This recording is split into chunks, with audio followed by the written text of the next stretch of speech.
sira, ayaw mamatay stoplight.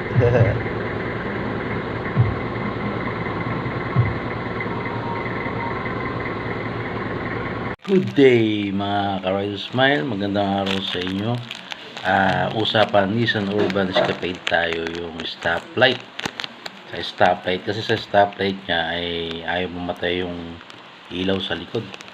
Pag open mo ng susi, nakailaw siya, and then tinignan natin kung ano yung nakita nating trouble. Napansin natin, durog tong stopper ng stoplight switch. Ito kasi, pero madali naman din gawa ng paraan kasi lalagyan lang natin ng tornilyo yung pwede gawa ng paraan kung walang mabili.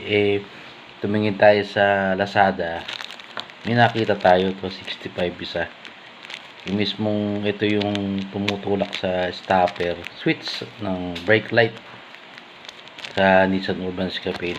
Kung may nabibili naman na pyesa, bumili na lang, may nabibili naman po. Kaya kung wala talaga mabili, pwedeng gawa ng paraan. Bumili tayo. Ito. Nakita natin ito, ganito yung naging trouble.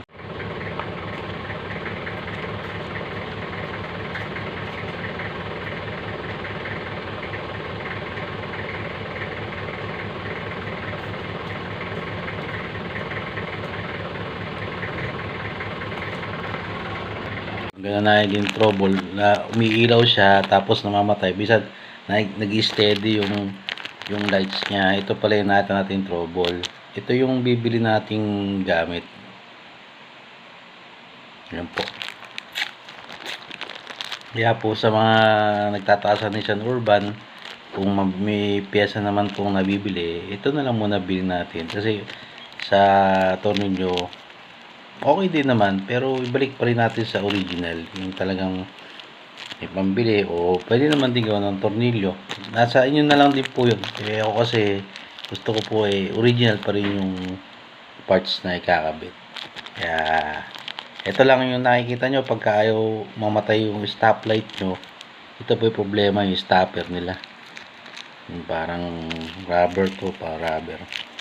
Ito lang po yung bibili nyo sa Lazada.